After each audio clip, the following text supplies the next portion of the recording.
ngambil apa atau apa. Jadi kalau semisal nih, terus kalau kita masih mau ambil mukena gini dan sebagainya gimana tuh?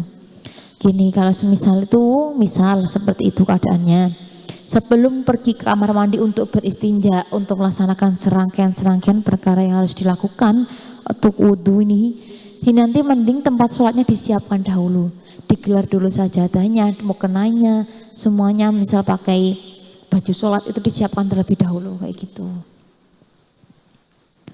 Jadi sebelumnya mending peralatan sholatnya itu ditata, disiapkan, jadi ketika nanti kalian setelah wudhu itu nanti sudah bisa langsung memakai itu nanti seperangkat sholat, kemudian langsung melaksanakan sholat kayak gitu.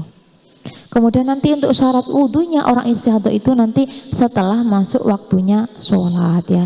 Jadi kalau sudah misal kalian tuh inginnya kalau istihadah tuh sholatnya di awal waktu lah disegerakan ya, tapi nanti kalau wudhunya tuh sudah masuk waktu sholat baru kalian membersihkan diri wudhu. Kalau misal memang untuk dari membersihkan diri ke wudhu itu waktunya sudah tinggal sedikit, itu tidak apa-apa sih. Yang jelas yang penting syaratnya tuh wudhunya sudah masuk waktu sholat. Kemudian nanti untuk niatnya, maka niatnya nanti niat diperbolehkan melaksanakan sholat seperti ini niatnya. Nawaitu wudhu'a listibahati sholati fardhulillahi ta'ala. Kalau biasanya kan kita nawaitu wudhu'a li raf'il hadasil asghari, menghilangkan hadas kecil. Kalau nanti wudhu kita seperti itu nanti wudhunya tetap tidak sah, sholatnya juga tidak sah. Karena apa? Gak bisa kita wudhu dengan seperti itu menghilangkan hadas, orang ke posisi kita lagi membawa darah kok. Jadi nanti wudhunya tuh nawaitu wudhu'a listibahati sholati lillahi ta'ala, seperti itu ya. Jadi kalau semisal sulit mau niat pakai Arab sulit, kadang tuh inget kadang enggak, takut salah gimana, enggak apa-apa, pakai niat bahasa Indonesia bisa. Niat tuh pakai segala macam bahasa bisa kok. Jadi misal saya niat berwudu karena diperbolehkannya sholat fardhulillahi ta'ala, itu sudah boleh. Jadi niat tuh boleh pakai bahasa apapun yang kalian bisa gitu. Nggak harus pakai bahasa Arab. Maksudnya kalau niatnya wudhu seperti itu ya. Saya lanjutkan, walayak filan ora cukup apa raful hadasi, niat ngilangi hadas li baqoi hadasi haklan tetapi hadasi mustahadah. Ini alasannya kenapa kita kalau lagi istihadah niat wudhunya itu beda. Kenapa di sini tidak dicukupkan dengan niat raful hadasi karena adanya itu tadi langgengnya hadas, adanya hadas yang tetap ada pada diri kita yaitu mengeluarkan darah itu nanti niatnya raf'il hadasil asghari kalau untuk yang tidak mengalami istihadah. Tapi kalau untuk yang mengalami istihadah maka ini nanti niatnya listibahati sholah atau diperbolehkannya melaksanakan sholat. Kemudian ini yang keempat atau yang terakhir, perkara yang mana harus dilakukan orang istihadah ketika akan melaksanakan sholat. Arba'atu utawi kang kaping papat iku yajibu wajib alaiha ing atase mustahadah al-mubadaratu ake-ake ila sholati maring sholat. Fala yajuzu mongko ora wenang apa ta'khiruha ngakhirake sholat ila idakana angin nalikane ono apa ta'khiru ngakhirake li maslahati sholati iku li maslahati sholati krono kemaslahatane sholat kain ijabati muadzinin kaya jawab wong kang adan wanafilati lan sholat sunnah qobliyatin kang bangsa qobliyah wantidori jamaatin lan ngenteni jamaat. Ini penjelasan dari yang tadi pertanyaan kedua yang kakak siapa ya tadi ajukan, yang mana gimana untuk orang istihadah itu cara melaksanakan sholat tarawih di masjid gitu. Ini yang keempat yaitu syaratnya perkara-perkara yang wajib dilakukan untuk orang istihadah, yaitu wajib bagi mustahadah itu menyegerakan sholatnya. Jadi di sini nggak boleh mengakhir-akhirkan. Misalkan ada yang dulu pernah saya katakan yang mengakhirkan nanti sholat maghrib, sholat asarnya tuh di waktu paling ujung banget. Setelah itu biar dia bisa langsung nyambung ke sholat maghrib. Jadi sekalian menyiapkan tempat sholatnya kayak gitu.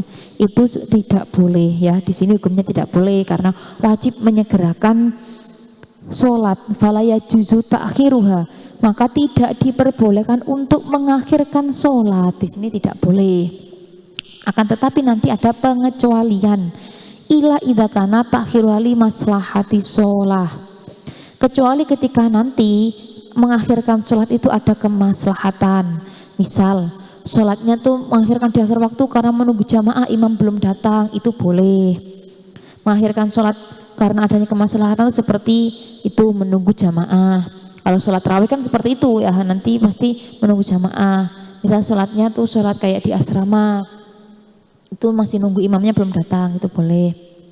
Terus seperti hanya menjawab adzan, ketika akan sholat masih ada adzan, kemudian masih nanti dulu setelah adzan menjawab adzan, setelah itu melaksanakan sholat, itu boleh. Kemudian karena melaksanakan sholat sunnah, kemaslahatan yang di sini itu yang dimaksud yaitu tadi menjawab adzan, melaksanakan sholat sunnah, kemudian untuk menunggu jamaah itu ya. Jadi untuk orang istihadah itu sebenarnya tidak boleh mengakhirkan sholatnya, malah dia tuh diwajibkan untuk menyegerakan sholatnya, jadi disuruh segera gitu. Karena posisi dia yang seperti itu ya, sewaktu-waktu kan nggak tahu darah ini gimananya. Jadi kalau menurut saya juga mendingan disegerakan. Jadi kalau sudah sholat sudah lega kayak gitu. Terus itu tadi boleh itu diakhirkan dengan catatan ada kemaslahatan. Misalnya itu nunggu jamaah mau mulai, terus masih mau menjawab adzan, kemudian melaksanakan sholat qobliyah atau sholat ba'diyah. Mohon maaf sih, balik kalau ba'diyah kan berarti setelah sholat ya, sholat sunnah qobliyah maksudnya, seperti itu. Tadi perkara-perkara yang harus dilakukan mustahadah ketika akan melaksanakan sholat, jadi ada 4. Saya ulangi yang mana nanti. Wajib bagi mustahadah itu untuk menghilangkan najis seperti halnya darah atau yang selainnya.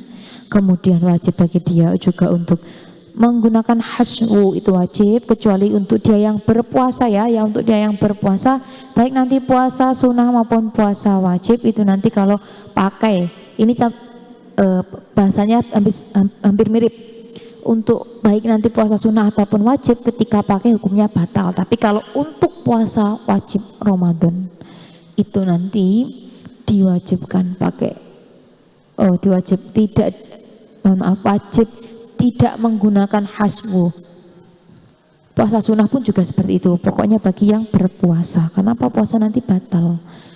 Makanya ada kata-kata, ada pembahasan seperti ini di Uyunul Masail kalau nggak salah. Bahkan bagi seorang perempuan yang berpuasa itu hukumnya wajib tidak menggunakan haswu atau penyumbal.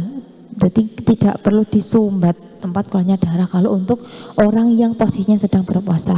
Untuk yang ketiga yaitu wajib baginya untuk menyegerakan sholat setelah wudhu, yang mana nanti wudhunya harus sudah masuk waktunya sholat, dan niatnya itu tidak raf'il hadasil asghori, tapi niat dia nanti sudah listibahati sholat.